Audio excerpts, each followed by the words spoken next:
Bismillahirrahmanirrahim. Assalamualaikum warahmatullahi wabarakatuh. Waalaikumsalam warahmatullahi wabarakatuh. Selamat pagi. Pagi. USN bisa hukum, yes. USN bisa hukum, yes. Bisa segala-galanya. Pada pertemuan minggu lalu, bisa singkat saja ya, karena hari ini ada pertemuan lagi di Hotel Sultan Raja jam 9. Jadi saya mungkin kuliah sebelum jam 9 ya selesai. Pada pertemuan minggu lalu kita sudah membahas tentang badan hukum. Betul enggak? Sudah sampai mana pembahasannya? Sudah masuk pada syarat-syarat pembentukan badan hukum. Ya. Minggu lalu saya sudah sebutkan pula apa syarat formilnya pembentukan badan hukum. Apa itu syaratnya?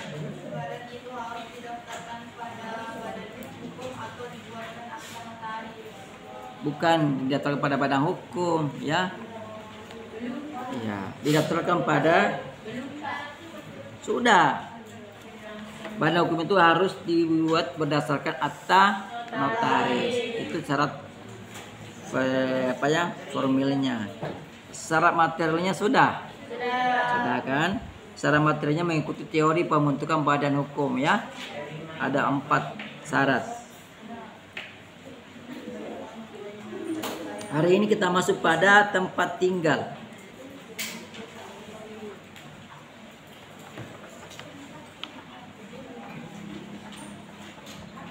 Tempat tinggal belum ya?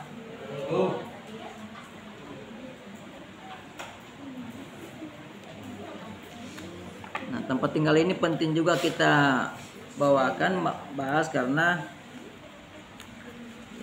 tempat tinggal salah satu item paling penting di dalam hukum perdata. Ini akan mempengaruhi kalau kalian nanti beracara nanti. Jadi jangan memasukkan tempat tinggal sembarangan.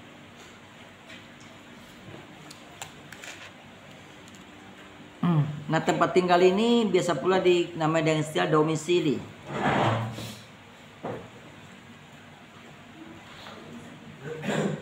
Domisili ya.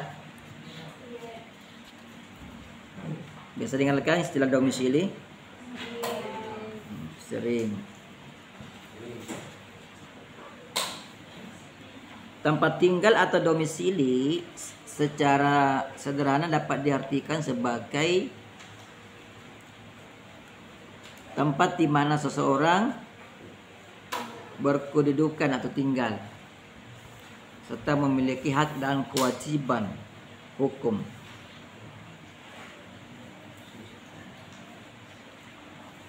Ya, tempat di mana seseorang tinggal atau berkedudukan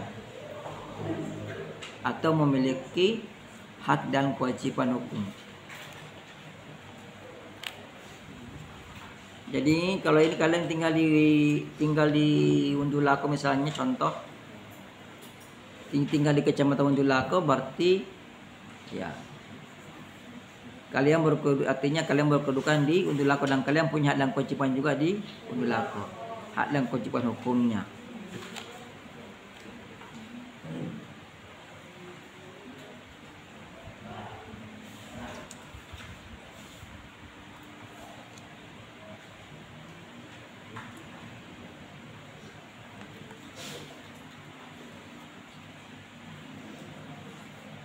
Nah, jadi di dalam tempat tinggal itu terkandung pula hak dan kewajiban hukum kita.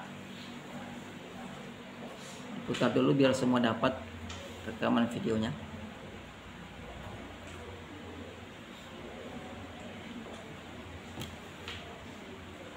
Nah, hak dan kewajiban dari tempat tinggal itu antara lain, ya.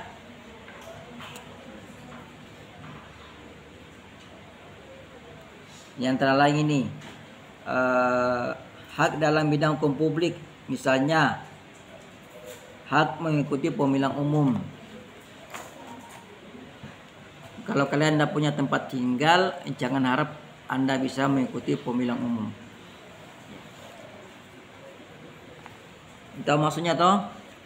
Jadi kalau mau ikut pemilihan umum, ya kan Anda harus punya tempat tinggal dulu. Karena nanti undangannya dikirim ke tempat tinggal itu. Dan kalian terdata di situ. Jadi punya hak untuk mengikuti pemilihan umum, baik dipilih maupun memilih. Yang kedua,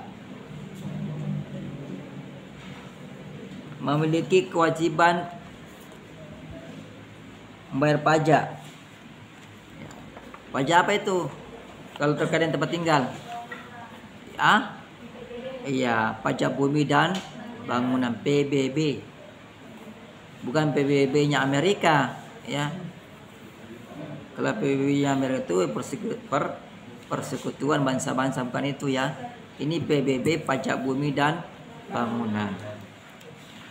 Nah, itu kewajiban publik. Kemudian lagi kewajiban membayar selain PB apa lagi kalau kita punya tempat tinggal? Membayar pajak apa? Pajak itu sudah masuk PBB itu, ya, pajak kendaraan. Pajak kendaraan. Kalau kendaraan Anda itu terdata di tempat tinggal Anda, maka Anda punya kewajiban membayar pajak kendaraan di wilayah itu.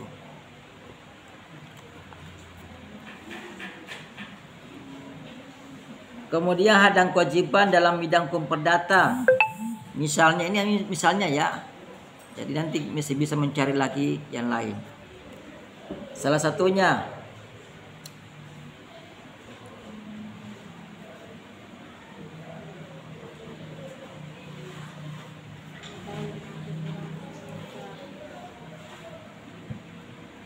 ini salah satunya ya, antara lain atau salah satunya saja ini.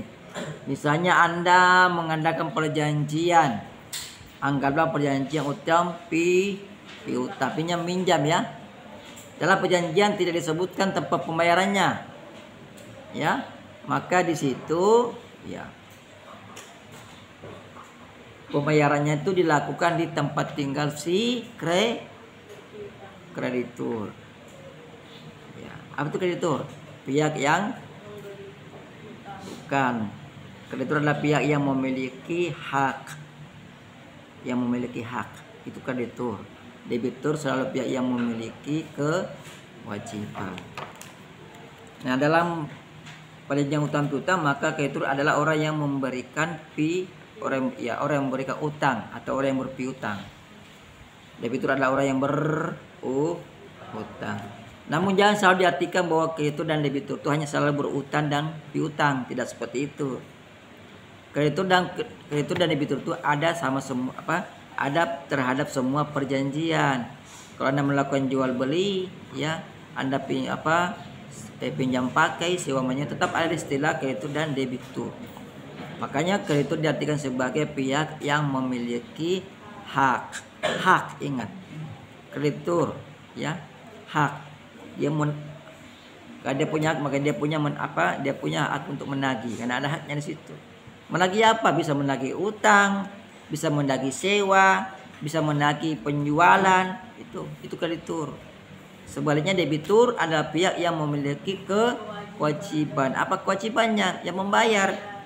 Membayar apa saja? Yang membayar uang sewa, ya, membayar uang pinjaman dan sebagainya, ya.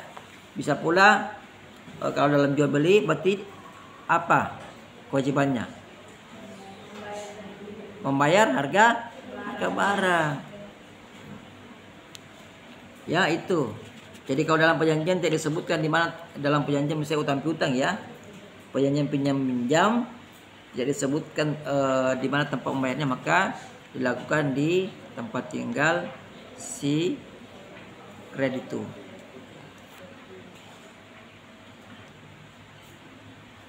Itu contohnya, ya. Silakan cari contoh lain lagi.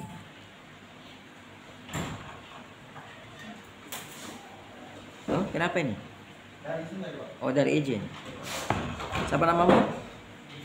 Dika. Kunci lagi tuh Dika. Kunci 2 kali.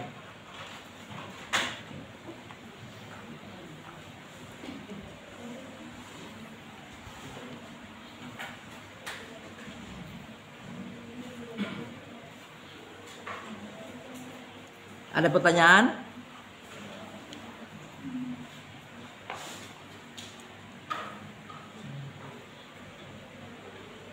Ada pertanyaan? Jadi tempat tinggal ini menentukan hak dan kewajiban juga ya.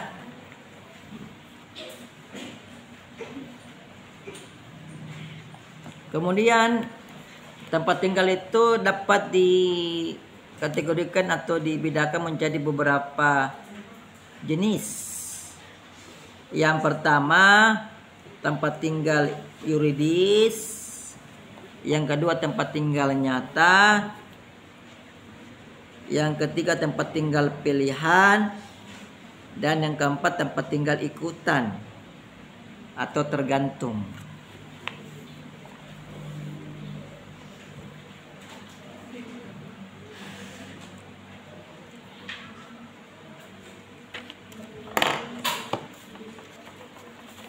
Nah, kita bahas satu-satu dulu ya. Yang pertama, tempat tinggal yuridis.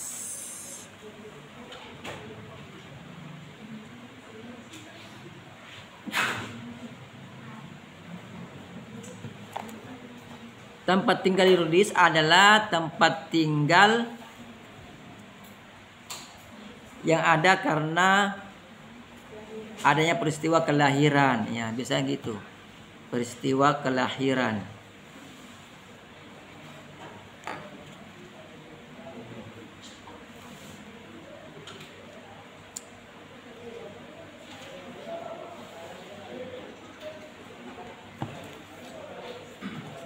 Atau mutasi.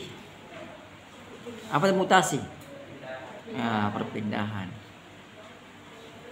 Kalau mutasi jabatan apa? Hah? Orang ya, ini zaman hampir pemilu ini. Hampir pemilihan bupati. Biasanya kalau setelah habis masuk bupati baru biasa ada mutasi jabatan. Nah, itu orang paling suka itu mutasi jabatan. Ya.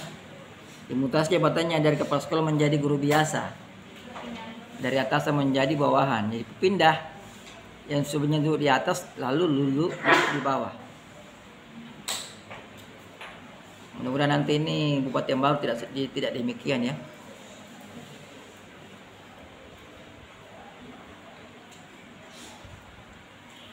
Nah, tempat tinggal yuridis ini itu dibuktikan dengan apa buktinya? Dengan apalagi selain KTP?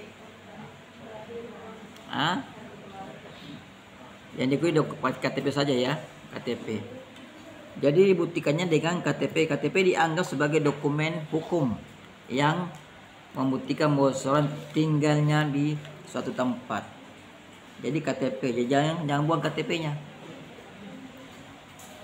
Kartu tanda penduduk ya. Kalau kartu mahasiswa bisa nggak? Kartu mahasiswa, ya, nggak bisa, ya. Kartu mahasiswa tidak bisa dijadikan sebagai bukti dari tempat tinggal yuridis, karena yang mengeluarkan kartu mahasiswa itu adalah kampus, ya, bukan lembaga yang berkompeten yang berwenang untuk menentukan tempat tinggal atau untuk menyatakan tempat tinggal seseorang. Jadi KTP, karena KTP dikeluarkan oleh lembaga yang berwenang. Siapa yang keluar KTP? Siapa? Bukan KUA. Bukan ya. Ya. Apa itu capil? Apa memang nama kantornya capil saja? Apa namanya? Nama kantornya itu? Capil saja gitu. Ya? Ya? Kantor tidak ada kependudukannya. Coba cari saya di Pemda ya. Kalau masih di Pemda jalan-jalan cari itu ya. Apa hanya namanya kantor catatan sipil atau ada tambahannya? Apa undang-undangnya sudah begitu bunyinya? Catatan sipil saja, ada tambahannya. Nanti cari-cari ya. Ini tugas tidak resmi dari saya. Silakan cari tambah pengetahuan. Kemudian tempat tinggal nyata. Tempat tinggal nyata adalah tempat tinggal seseorang karena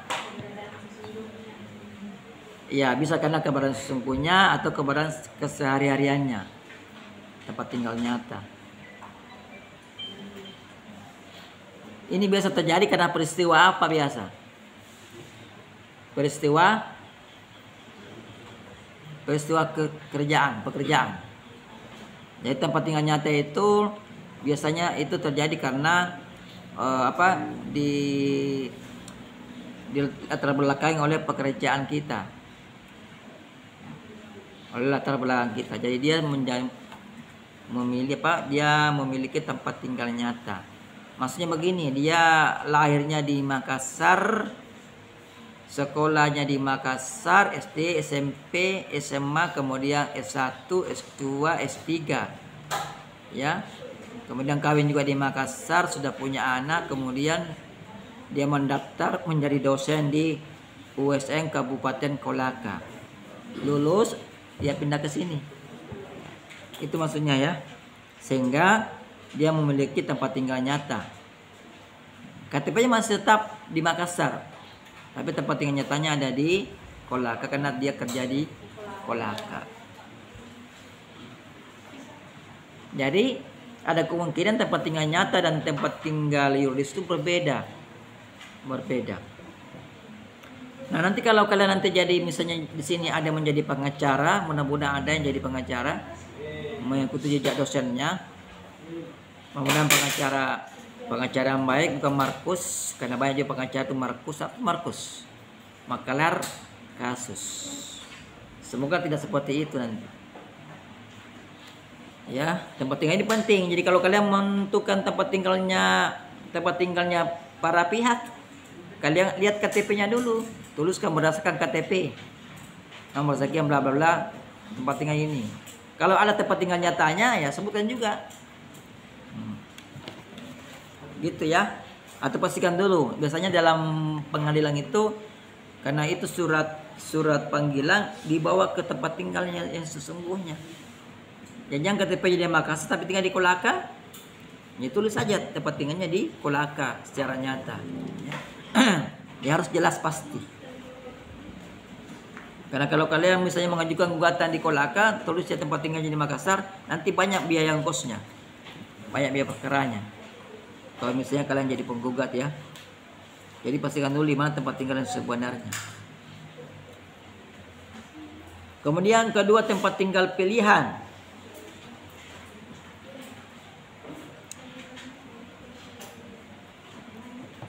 Jadi tempat tinggal pilihan ini bukan tempat tinggal nyata sebenarnya, bukan pula tempat tinggal yuridis, tapi tempat tinggal yang terjadi karena pilihan dalam suatu perjanjian. Jadi hati-hati dalam menentukan tempat tinggal di dalam perjanjian. Apa gunanya kita menentukan tempat tinggal dalam perjanjian? Gunanya ketika terjadi sengketa, maka sudah jelas pengadilan mana yang akan menanganinya. Misalnya Anda membuat perjanjian, misalnya perjanjian ekspor impor mobil. Ya. Anggaplah ada orang Malaysia membeli mobil, Anda membeli mobil dari orang Malaysia di Malaysia misalnya. Ini sudah ada tingkat internasional ya. Tapi perdata, bukan pidana, bukan publik, perdata, privat. Anda melakukan jual beli mobil itu, ya, anggaplah 100 unit. Nah, dalam perjanjian itu Anda nyatakan tempat tinggalnya, ya, tempat tinggal. Jadi nyatakan klausul bahwa apabila di kemudian hari terjadi uang prestasi, maka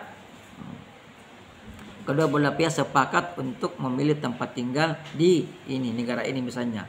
Supaya apa? Supaya jelas nanti negara mana yang mengadilinya. Seperti itu. Kalau tidak begitu ya susah mati nanti. Susah.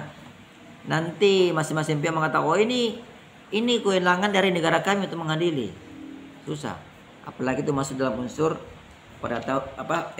hukum perdata internasional. Jadi tentukan memang ya tempat tinggal pilihan. Jadi kalau misalnya menentukan Singapura, maka ya kedua belah pihak ke Singapura mengajukan gugatan. Seperti itu. Tujuannya apa? Supaya mungkin masuknya supaya sama-sama tidak ada diuntungkan dalam situ. Karena kalau di masing-masing tidak menentukan tempat tinggalnya, pasti masing-masing akan menyatakan bahwa ini di negara kami diadili, bukan negara kamu. Pertama untuk menghemat uang, supaya jangan banyak uang keluar. Jadi pilih negaranya. Tapi kalau masing-masing memilih negara ketiga ya tidak ada masalah, ya. Tidak ada untung dan rugi, sama-sama rugi, sama-sama buang uang. Begitu ya. Itu salah satu trik untuk mengakali supaya jangan gampang menyatakan seorang memprestasi dalam perjanjian. Kalau Anda melakukan perjanjian dengan orang luar, supaya maksudnya gampang didamaikan, ya. Ya kalau ada cekcok tentang pelaksanaan perjanjian kan gampang dibicarakan. Sekarang Ariel.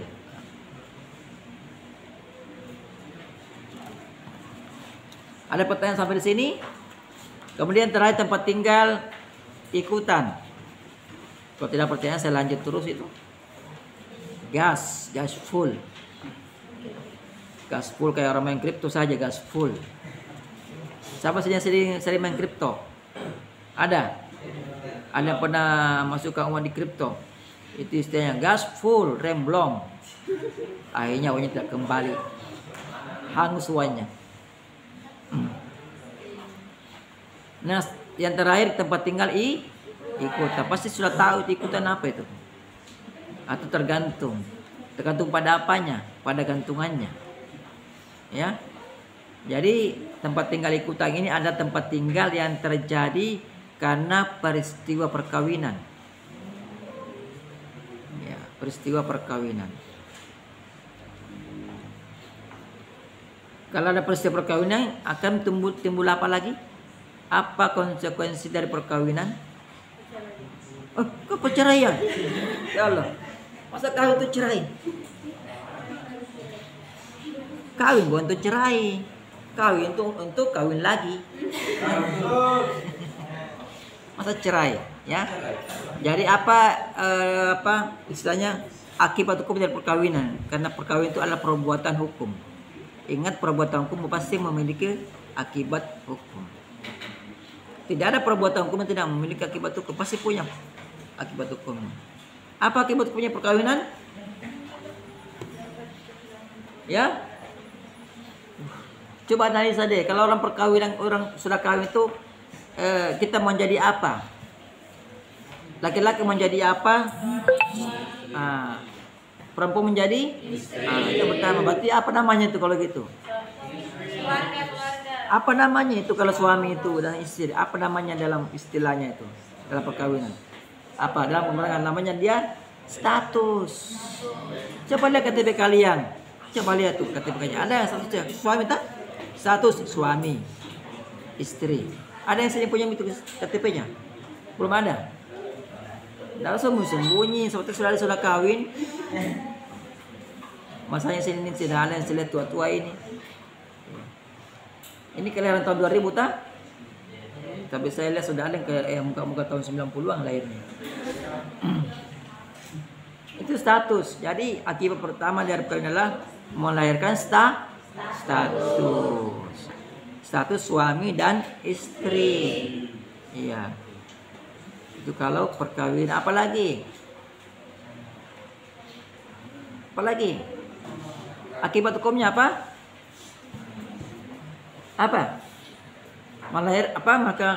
Status sebagai ya. Akibat hukumnya adalah apa? Akibat hukumnya adalah memiliki keturunan. Jadi kemudian adalah keturunan, ya, anak. Itu. Mengapa dianggap akibat hukum? Supaya kalau keturunannya tidak dianggap sebagai ilegal. Karena itu akibat hukumnya. Akibat hukum adalah akibat yang dikehendaki oleh hukum. Hukum menghendaki itu. Iya. Gitu ya. Tapi jangan karena orang tidak punya anak, tidak punya keturunan kita anggap karena lihat dia akibatnya akibat jika belum tidak terjadi maka dia dipidana, boleh. Kayak ini perdata, ya. Memiliki anak keturunan itu adalah perdata, ya. Hak keperdataan. Apalagi? Masih ada? Akibat hukum dari perkawinan apa lagi? Harta. Bagaimana hartanya? Dibagi-bagi? Iya. Memiliki harta bersama. Itu kalau kalian tidak membuat perjanjian kawin loh. Jadi kalau kalian kawin kemudian tidak ada perjanjian kawin, maka otomatis harta yang kalian dapatkan di dalam perkawinan itu menjadi harta bersama. Harta yang kalian dapatkan di dalam perkawinan, harta bersama. Harta bawaan masing-masing kembali kepada masing-masing mempelai. Kalau terjadi perceraian, yang dibagi hanya harta bersama. Itu ya. Kecuali kalian buat perjanjian kawin. Perjanjian kawin tujuannya untuk menyimpangi ketentuan umum dari undang-undang perkawinan. Nah, undang-undang perkawinan kita menyatakan bahwa harta yang diperoleh di dalam perkawinan itu menjadi harta bersama. Artinya harta yang dimiliki bersama-sama oleh kedua mempelai, suami dan istri. Kalau kalian membuat perjanjian, harta bawahnya kembali kepada masing-masing mempelai. Nah, kalau kalian buat perjanjian kawin berarti kalian buat perjanjian sebaliknya itu yang menyimpangi isi dari undang-undang itu. Undang-undang menyatakan ya harta bawaan kembali kepada masing-masing mempelai. Kalian bisa buat perjanjian kawinnya. Ya, harta bersama harta bawaan menjadi satu dengan harta perkawinan. Seperti itu. Ataukah bisa kalian bagi bahwa harta yang diperoleh dalam perkawinan itu menjadi harta masing-masing. Boleh juga. Tidak menyatu, jadi kalau suaminya mencari uang, hasilnya untuk suaminya sendiri, bukan untuk istri. Itu seperti itu kalau kalian buat perjanjian kawin. Ya.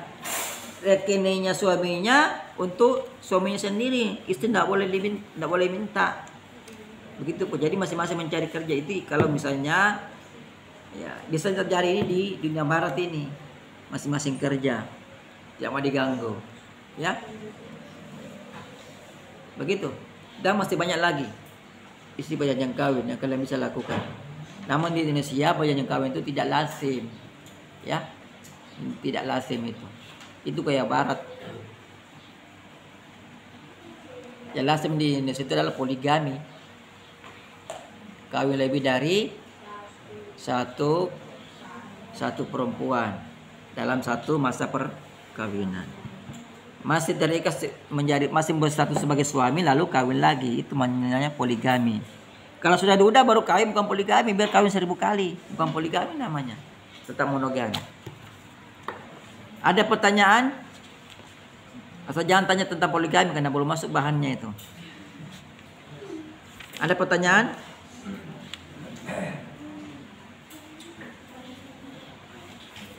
Nah, kita terakhir arti penting dari tempat tinggal. Tadi saya sudah jelaskan di awal ini.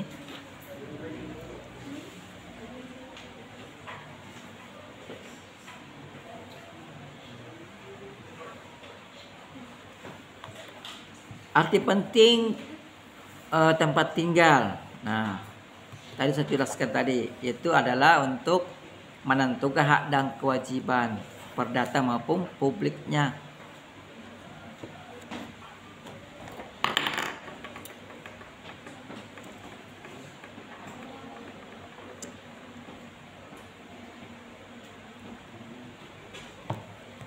Itu saja ya, yang menentukan hak dan kewajiban perdata maupun publiknya seseorang.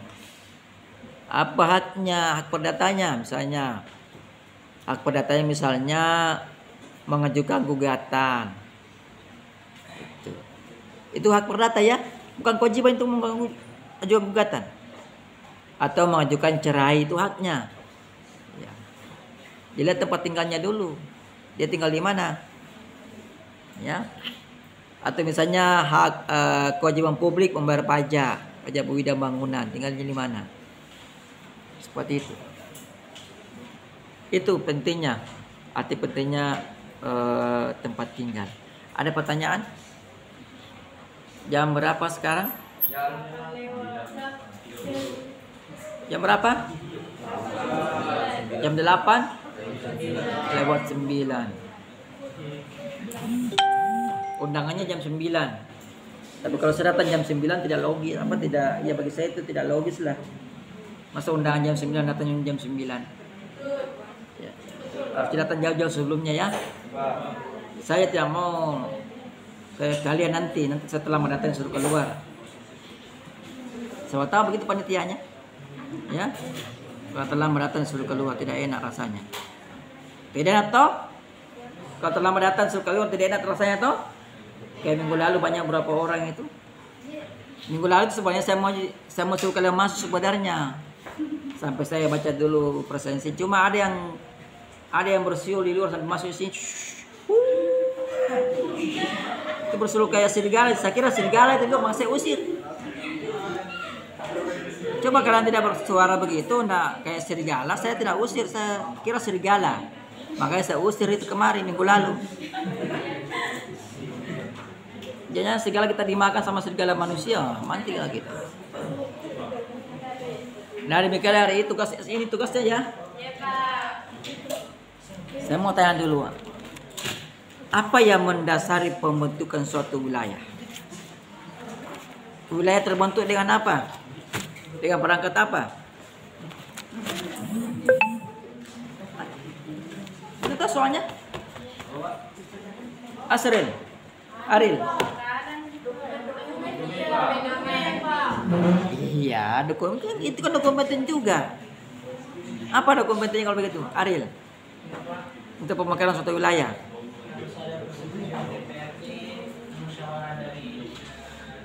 Endingnya apa? Kalau persetujuan DPRD itu endingnya apa itu? Kan dibawa ke pusat toh? Lalu?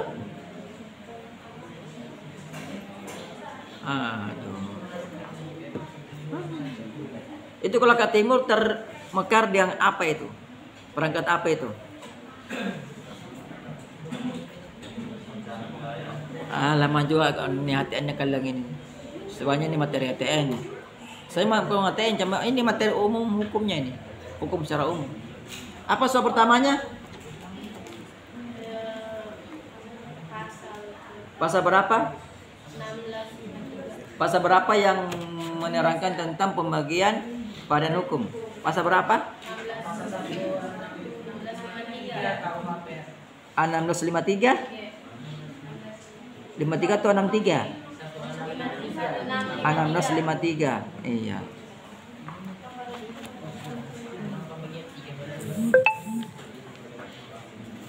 Mana gini?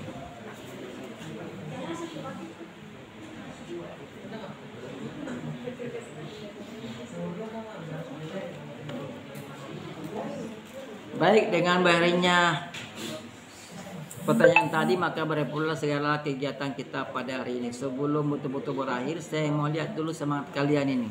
Selamat pagi. Pagi. Dosen bisa hukum. Mantap. Wassalamualaikum warahmatullahi wabarakatuh.